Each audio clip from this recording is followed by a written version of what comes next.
Meus amados irmãos aqui presentes, nossos irmãos mais experientes na caminhada, agora nós temos 2 momentos para estarmos juntos, conversando, rezando juntos, ouvindo a santa palavra do Senhor e buscando nos fortalecer para que nós possamos vencer as dificuldades presentes, para que a gente possa lutar diante desse contexto de pandemia em que todos nós estamos envolvidos. Mas um momento para que a gente possa estar na presença do Senhor Jesus. E eu tenho dito durante agora esse tempo da pandemia que a sexta-feira é o dia que nós vamos encerrando aqui a semana, mais propriamente de trabalho, da luta diária que cada um tem as suas lutas. É o dia para a gente ir entregando isso nas mãos de Deus. É para que esse peso que a gente carrega de segunda a sexta-feira não tome as nossas forças, o nosso fôlego, mas que a gente possa ir entregando nas mãos do Senhor Jesus, porque Ele mesmo é que fala isso a nós, Ele que pede isso a nós. Quando vocês estiverem cansados, vinde a mim, que eu quero vos dar descanso. Vinde a mim, que eu quero vos aliviar o peso da cruz, das preocupações, das angústias, das situações que todos nós passam, não é? Todo mundo que tem família, todo mundo que tem vida, de certa maneira, passa por algum outro tipo de dificuldade. E aí, nós entregamos aqui nas mãos de Deus, para que assim Ele possa ir tomando de conta. Nós entregamos aqui nas mãos de Deus, ao tempo que nós vamos pedindo a força, a fé e a confiança, para que a gente não se deixe abater e a gente não se entregue diante do que está acontecendo, mas a gente possa ter aquela fé, aquela confiança e dizer: está acontecendo tudo isso, mas nós não estamos sozinhos, o Senhor está no meio de nós. E se Ele está conosco, caminhando conosco, nós nos sentimos fortalecidos, nós nos sentimos fortes para continuar lutando, e quem luta uma hora acaba vencendo. Mas, irmãos, ontem nós celebramos Santa Mônica, a mãe do santo de hoje, que é Santo Agostinho. Santo Agostinho, um homem muito sábio, muito culto, mas era um homem que não tinha paixão, ou não tinha descoberto o valor de ser cristão. Apesar de toda a sabedoria e inteligência que ele tinha uma vida um pouco descontrolada, uma vida que não tinha um limite. Mas é verdade que Santo Agostinho tinha uma busca desenfreada pelo conhecimento.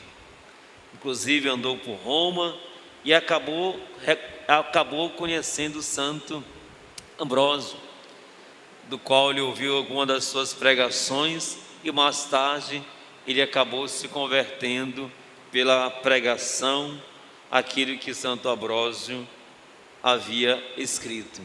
E mais tarde se deixa batizar, mais tarde ele se torna sacerdote, e depois, ele perde um filho, porque tinha um filho, depois se torna sacerdote, e mais tarde o povo aclama bispo de Hipona.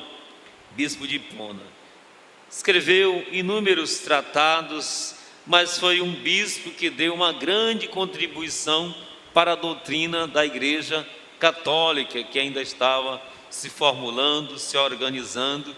Então ele deu uma grande contribuição.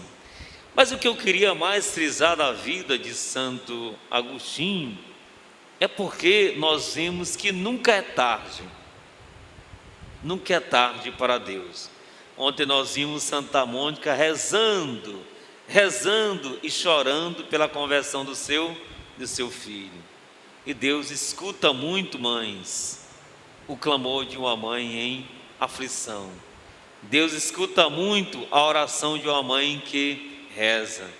Estava dizendo ontem que quando nós rezamos, nós temos a certeza que uma hora ou outra aquela prece aquela oração será alcançada. É a única certeza que a gente tem. Não será ao nosso tempo, na hora que nós queremos, mas ao tempo de Deus uma hora vai acontecer. Se eu rezo, agora se eu não rezo, evidentemente não vai acontecer, mas se eu rezo, uma hora vai acontecer. E para fazer o bem nunca é tarde. Nós vemos Santo Agostinho, depois que se converte, dá uma imensa contribuição à vida da igreja.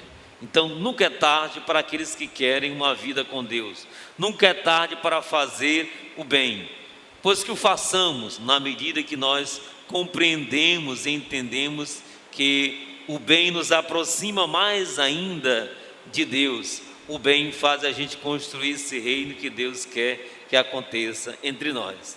E é sobre isso que nos fala o Evangelho de hoje.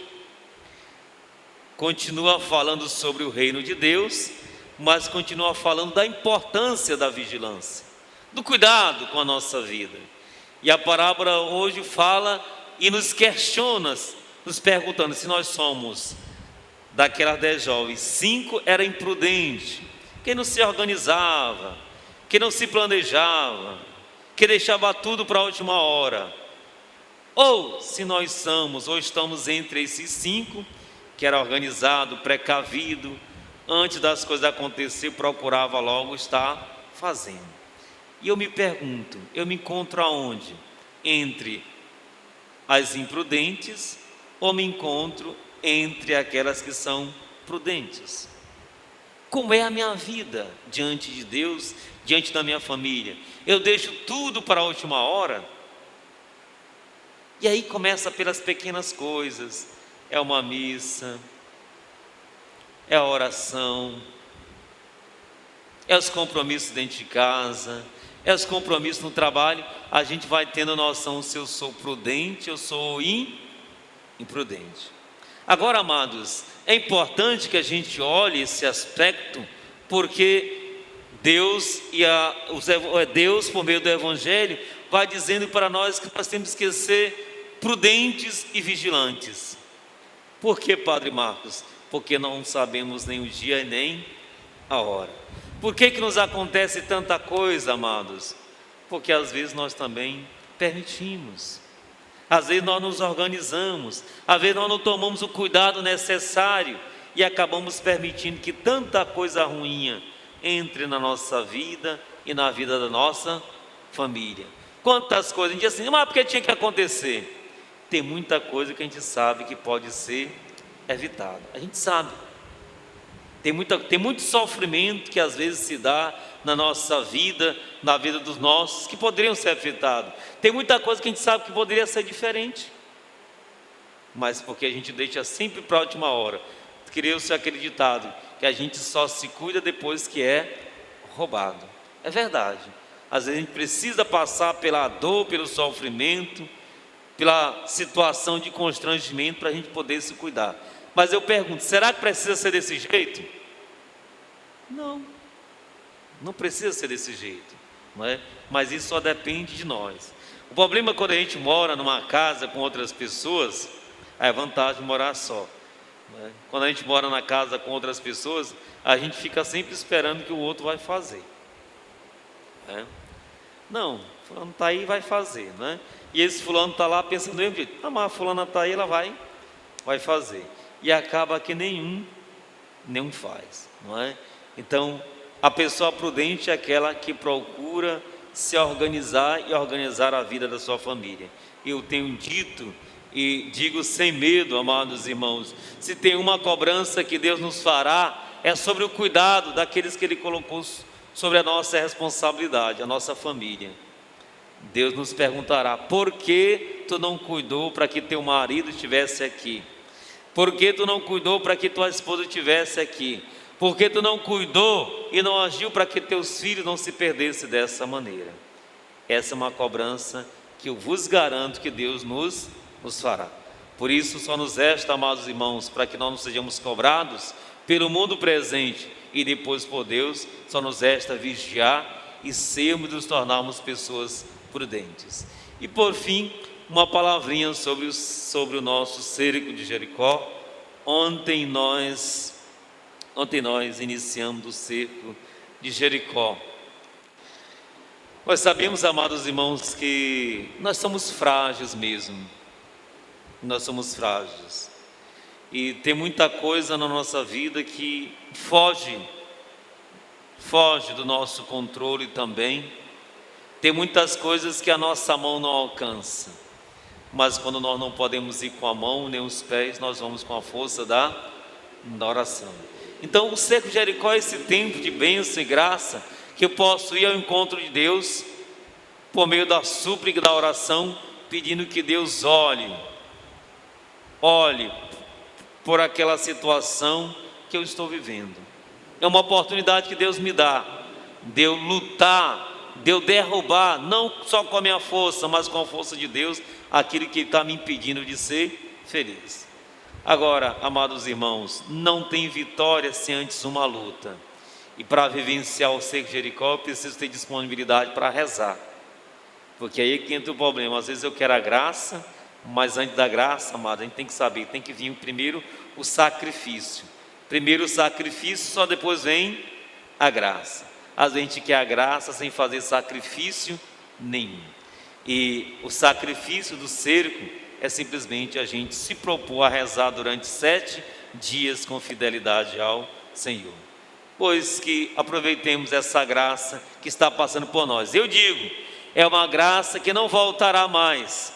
Alguém vai dizer, padre, você deve fazer outro cerco, padre.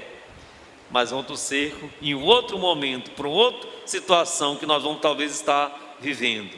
E aí se eu não resolvo o problema de agora, aí fica mais difícil para resolver o problema de amanhã. Se eu não resolvo o de agora, mais difícil ficará de eu resolver o problema de amanhã. Não que seja impossível, porque para Deus tudo é possível.